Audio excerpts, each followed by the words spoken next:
Welcome to More Than a Type, the podcast for emotionally aware women who are ready to stop overthinking and start taking action.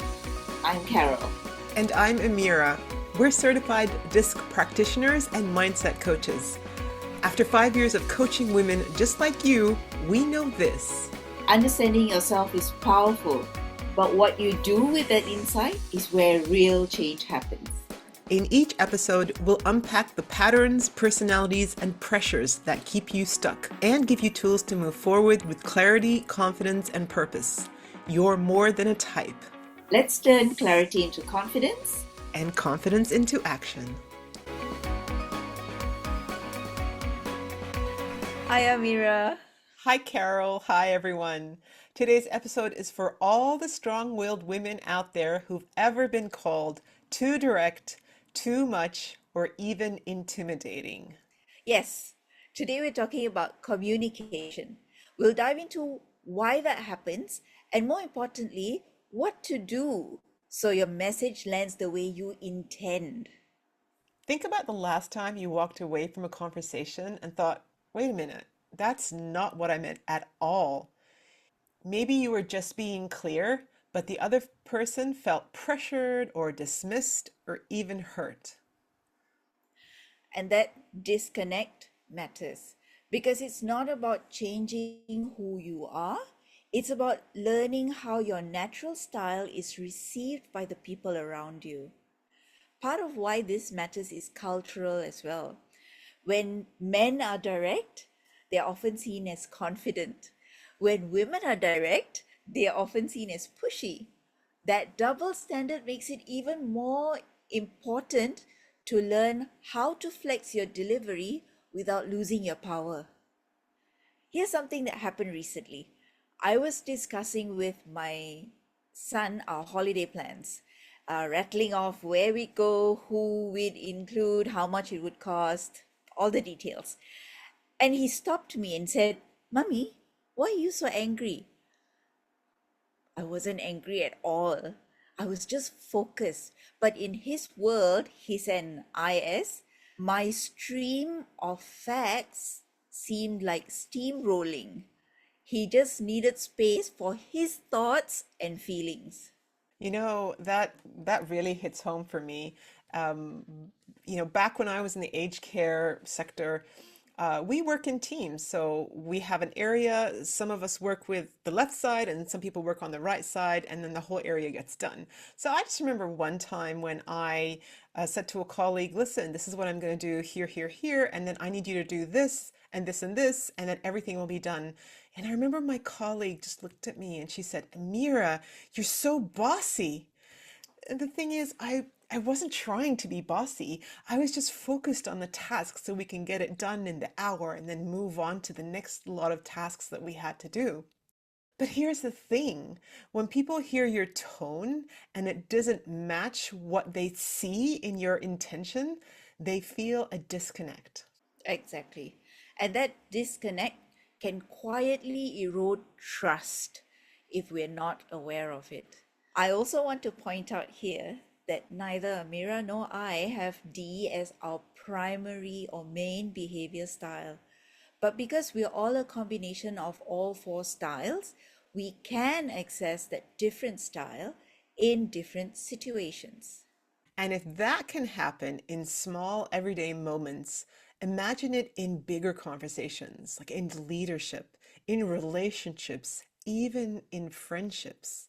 That's where DISC helps us zoom out. It gives us a map for understanding how your directness lands with the different personalities. So let's map this with DISC. Imagine you're the strong-willed communicator leading with clarity. Here's how others might be perceiving you. An I style, the outgoing, people focused people, they might see you as shutting down the fun. Your clarity feels like coldness. Now, an individual who has an S-style personality, these are people who are steady and loyal and harmony driven and peacekeepers. They might feel that you're just too fast, you're too forceful. Their body might tense up as you're giving directions or instructions, and they actually withdraw from you. A C style, they are detail oriented, they are cautious, they love systems, but they might hear you as being careless, skipping important steps. Their inner critic starts building walls. And suddenly, instead of clarity with what you're saying, what they experience is pressure from you. And here's the important thing, none of this makes you wrong. Your strength is clarity. But if it's not landing, then clarity becomes conflict. So let's explore how to keep your directness and connect at the same time.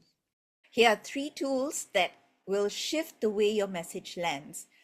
Number one, soften your entry. Instead of jumping in with, here's the plan, try, I'd like to share an idea. Or, what do you think about this? It sets a collaborative tone. Yeah. And step number two, layer your message. Share the what and the why. So, for example, you can say something like, I think this is the best approach because it saves us time and gives us more clarity.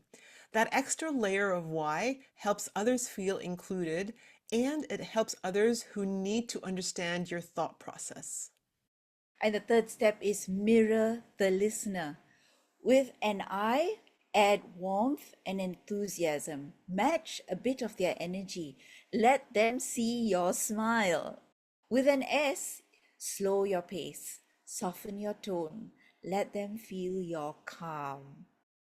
And with a C, add a detail or show your reasoning. Let them hear your logic. It's not about changing who you are, it's about choosing how you land. You know, Carol, this reminds me, I was chatting with a client of mine who is a student services coordinator, and she realized that she was coming across as too harsh in meetings because she would just be saying things and nobody would be responding. So we chatted about this in one of our sessions, and we decided to come up with a new habit, which was to start with an acknowledgement.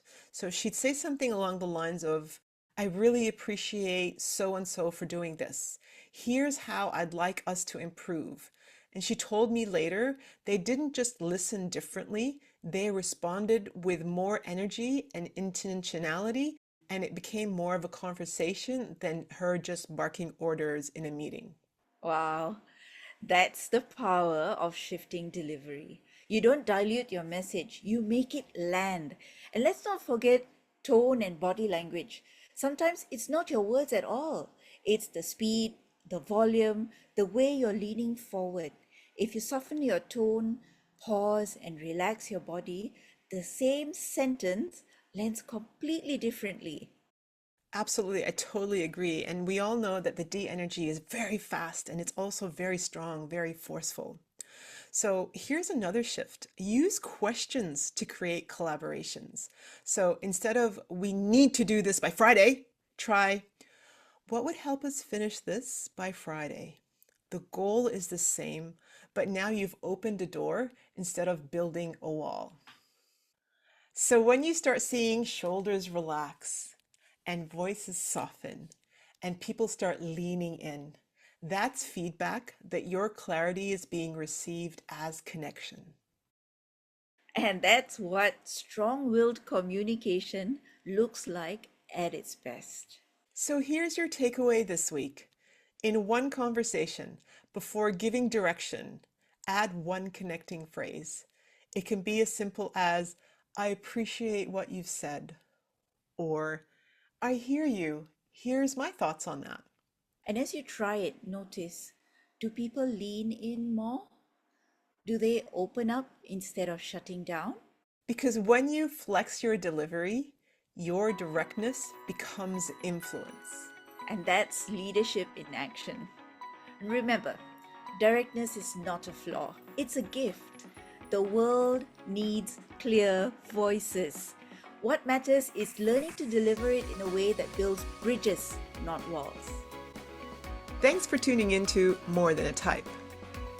If today's conversation sparked something for you, Share it with a friend or leave us a review.